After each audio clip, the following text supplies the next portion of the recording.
Hold on.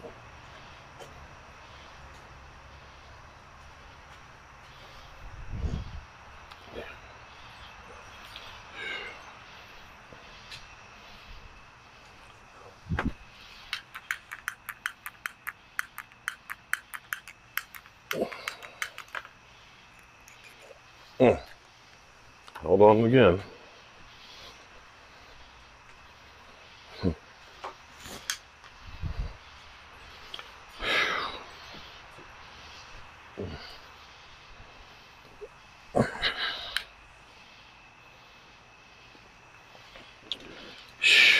Man, what's up, good people? Mark Holmes here, and as always, I want to say thank you all for watching, commenting, subscribing, and being part of the Joe Boo Sports Report. Without you guys, as well as you ladies, you know that this literally does not work. Man, it's kind of a sad night tonight. You know, there's only so much time to do everything, and I've been working so hard on the Red Brick House, haven't been here as much as I should be. I've lost quite a few of my fish in the fish pond. Not sure what happened. If I'd gotten some new fish, if one of them had a parasite that kind of went through the pond or whatever. But I have definitely got a sick pond I got to take care of tonight and do some water changes and get some medication and stuff into it and hope that I don't lose all of them. That's the funny thing about life, is that when you work on one thing and you go full devotion on something, something else has to give. It's one of the reasons why I only do pro football, because the way I do the Dallas Cowboys and things, that there's not enough time to do baseball and college football and basketball. I focus in and try and do that because there's just not enough time to do everything. And I feel bad because I've had a lot of those fish for a long time.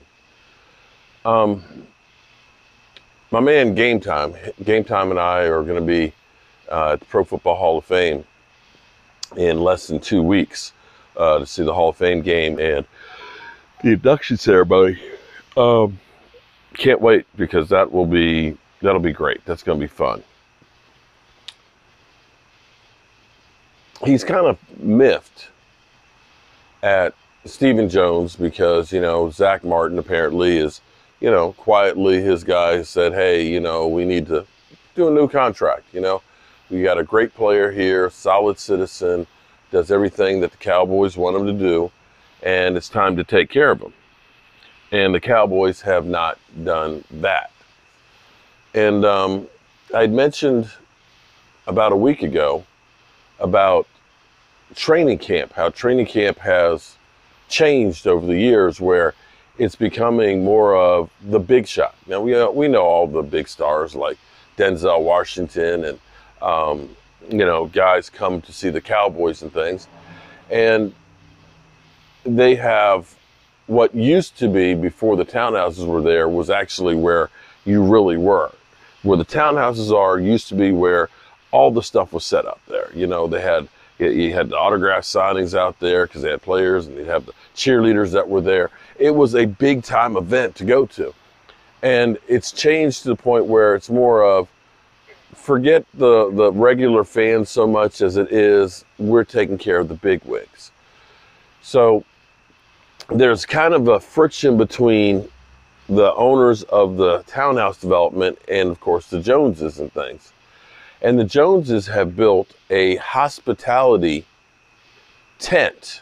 It's a platform that's elevated, so, they can get the big wigs and stuff there. I'm assuming that there's not space underneath of it where the fans, where we used to go and sit and watch practice, could be there. And you see this in the Dallas Morning News, how as you're walking up the steps, you're literally, it's like this.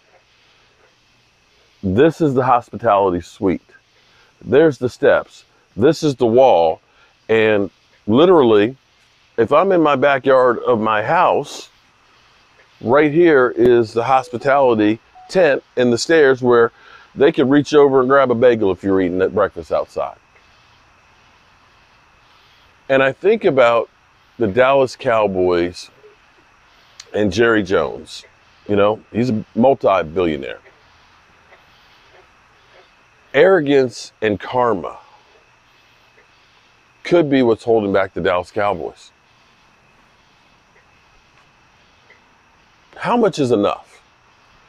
I think that in some regards, it's karma is why we don't win.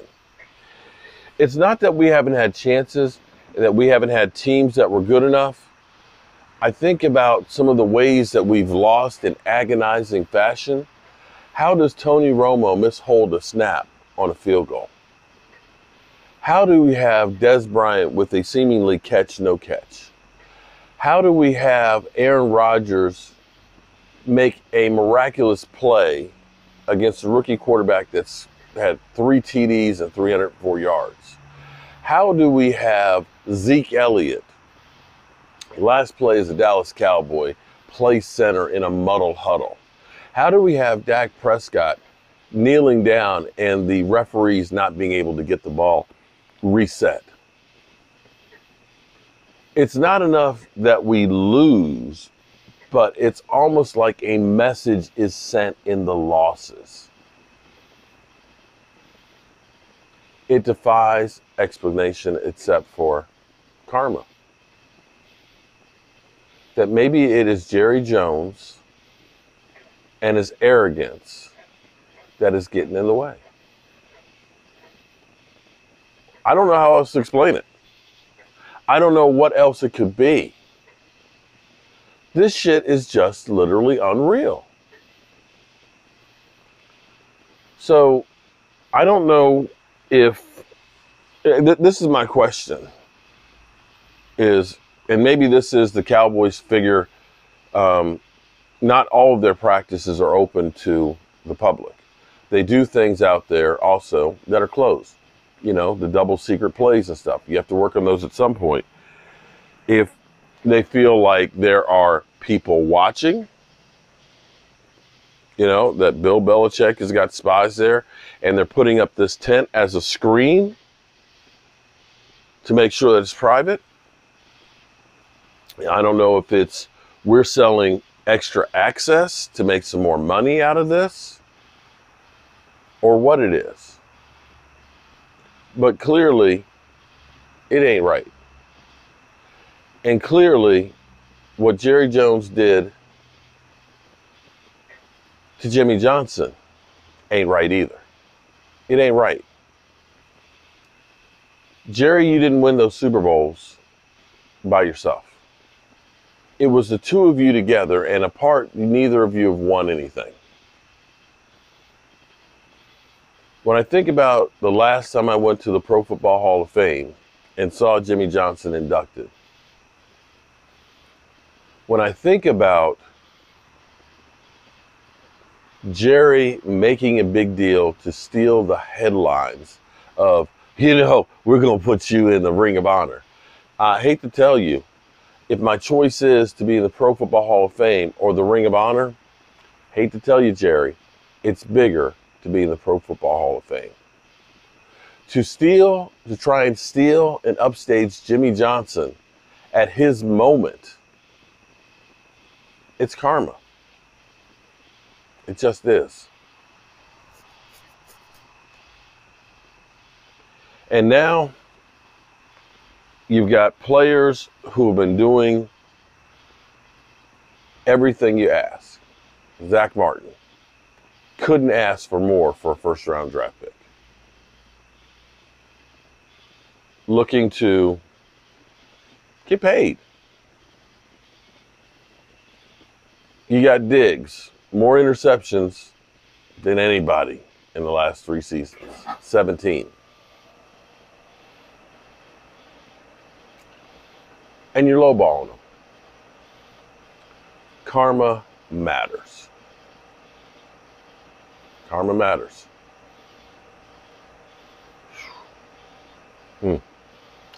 Well, I need to go take care of the fish pond here before I get ready to hit the road tomorrow. I appreciate each and every one of you guys, as well as you ladies. And remember to tell the ones you love, because tomorrow's not promised. and I love you guys. God willing, I'll see you tomorrow.